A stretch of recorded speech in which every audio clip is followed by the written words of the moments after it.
Madeira's an unreal place and there's so much to see and do there, so I just wanted to show you what I got up to when I was there just recently. The first stop for just about everyone is going to be Funchal, the capital of Madeira. There's a heap to do in Funchal, so you can't really skip it. The city stretches right from the sea all the way up into the mountains, and the best way to get up there is via a cable car. Going up on the cable car is one of the best ways to see the scale of the city. It's absolutely massive.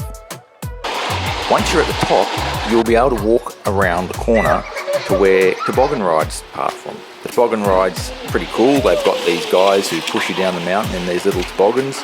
They charge about 30 euros and you can get a ride between all the buildings down the narrow roads. It's just something to do while you're in Funchal. Once you're back down the bottom near the ocean, you can go to the Sao Tiago fort. The fort, you can spin around it in about 15 minutes, but it is pretty cool and the views from there are pretty good as well. And it's sort of at one end of the town, so you can sort of start from there and move across the foreshore to the other side of the town. Walking along the Madeira Foreshore is pretty cool. You've got that little sign there where everyone gets a photo. You've got some nice little fountains, and that leads all the way to the CR7 Museum. And the CR7 Museum, of course, is in reference to Cristiano Ronaldo, who was brought up in Madeira. We didn't go inside, but there's a little statue out the front where you can rub his crotch. Not far from there is Santa Catarina Park, which is a nice park just to stroll around. If you've got time, you can spend 20 minutes in here just cruising around. When I was doing research on this trip, I didn't really see anyone talk too much about the city centre of Funchal, but I really like it. There's heaps of trees, lots of nice food there, lots of cafes. It's pretty cheap to eat there. Accommodation can be expensive in the high season, but in the lower seasons it's pretty reasonable. Of course, when you're in Madeira, you're going to need to get out of Funchal. So we took a road trip and our first stop was Camara de Lobos. It's a small little town. I mean, it's not fantastic, but there's a few little icons there, like this little seal.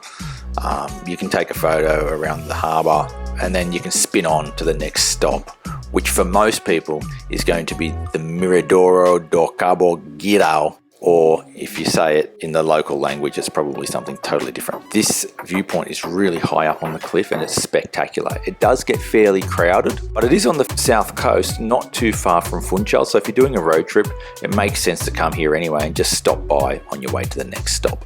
Further along on this day trip along the southern road is Ponta do Sol. And Ponta do Sol is really famous for this little bridge here that sticks out into the ocean. It's pretty cool, it's worth a stop, and it's very close to the next stop that most people go to is the bridge, waterfall and hole in cliff.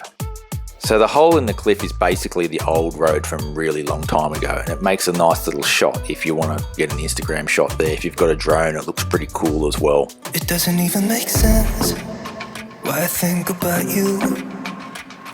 It was only one night, only that time, and it's not my style to be caught up in the middle like this. Just up the road from there is this Anjos Waterfall, which is a waterfall which falls onto the road. And the water's freezing cold. And cruise around there, have a bit of a splash in the water, watch all the other cars come through, but you'll only spend about 15 minutes there and get on your way. The next place we went to was Miradouro da Raposeira. It's pretty much off the beaten track and no one else was there at the time, but it's a pretty cool viewpoint as well, and I got some pretty cool shots as well there. If you keep driving to the west, you get to Farol del Ponta do Pargo, which is basically the end of the island, and this all took one day on a motorbike from Funchal.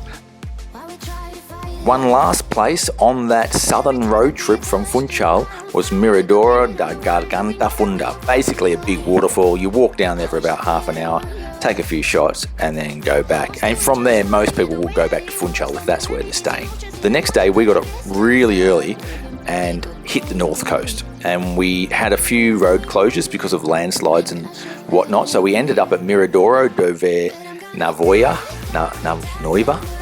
And that place at sunrise is unreal. It's one of my favourite places to be at sunrise. It's just the perfect sunlight. You've got to go there, and you've got to go there at the right time of day. Just up the road along the coast is Ilheus da Ribeira da Janela. A few rocky outcrops in the ocean. Makes for some good drone shots. You can have a walk along the beach if you don't have a drone and take some photos. Next up along the north coast for us was Piscinas, Naturias, Velhas. Basically, some natural swimming pools. It was a bit cool when we were there, so we didn't go for a swim. But these natural pools look absolutely stunning. And I reckon that in summer, it probably would be packed. You've got to go there. It's an awesome, awesome place to go for a swim.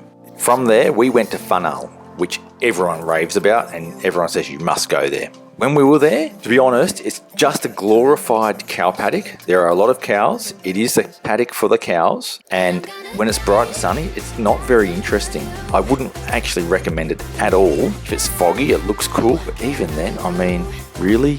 Continuing on our second day, we actually made it across to Levada do Moinho. Now, this is a really cool walk along those levadas. And it goes quite a distance up the valley.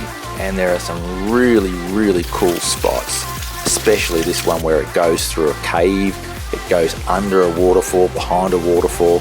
It's not very busy, but it's just really, really cool. I highly recommend it. I think you've got to go there.